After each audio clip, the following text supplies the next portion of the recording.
December 2020. To celebrate Airbnb's IPO and to help future founders, I thought it might be useful to explain what was special about Airbnb. What was special about the Airbnbs was how earnest they were. They did nothing halfway, and we could sense this even in the interview. Sometimes after we interviewed a startup, we'd be uncertain what to do and have to talk it over. Other times, we'd just look at one another and smile. The Airbnb's interview was that kind. We didn't even like the idea that much. Nor did users. At that stage, they had no growth. But the founders seemed so full of energy that it was impossible not to like them. That first impression was not misleading. During the batch, our nickname for Brian Chesky was the Tasmanian Devil, because like the cartoon character, he seemed a tornado of energy. All three of them were like that. No one ever worked harder during YC than the Airbnbs did.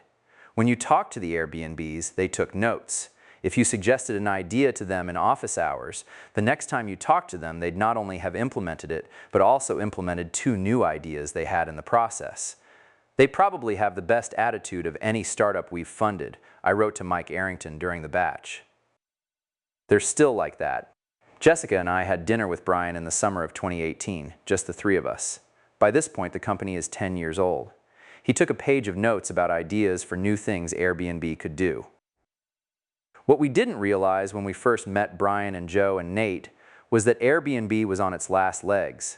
After working on the company for a year and getting no growth, they'd agreed to give it one last shot. They'd try this Y Combinator thing, and if the company still didn't take off, they'd give up. Any normal person would have given up already. They'd been funding the company with credit cards. They had a binder full of credit cards they'd maxed out. Investors didn't think much of the idea. One investor they met in a cafe walked out in the middle of meeting with them. They thought he was going to the bathroom, but he never came back. He didn't even finish his smoothie, Brian said. And now, in late 2008, it was the worst recession in decades. The stock market was in free fall and wouldn't hit bottom for another 4 months. Why hadn't they given up? This is a useful question to ask. People, like matter, reveal their nature under extreme conditions. One thing that's clear is that they weren't doing this just for the money. As a money-making scheme, this was pretty lousy. A year's work and all they had to show for it was a binder full of maxed-out credit cards. So why were they still working on this startup? Because of the experience they'd had as the first hosts. When they first tried renting out airbeds on their floor during a design convention, all they were hoping for was to make enough money to pay their rent that month. But something surprising happened. They enjoyed having those first 3 guests staying with them, and the guests enjoyed it too. Both they and the guests had done it because they were in a sense forced to, and yet they'd all had a great experience. Clearly there was something new here, for hosts, a new way to make money that had literally been right under their noses, and for guests, a new way to travel that was in many ways better than hotels. That experience was why the Airbnbs didn't give up. They knew they'd discovered something. They'd seen a glimpse of the future, and they couldn't let it go.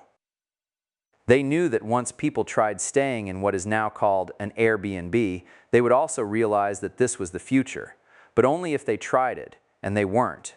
That was the problem during Y Combinator. To get growth started, Airbnb's goal during YC was to reach what we call ramen profitability, which means making enough money that the company can pay the founders' living expenses if they live on ramen noodles. Ramen profitability is not, obviously, the end goal of any startup, but it's the most important threshold on the way, because this is the point where you're airborne. This is the point where you no longer need investors' permission to continue existing. For the Airbnbs, ramen profitability was $400,000 a month, $3,500 for rent, and $500 for food.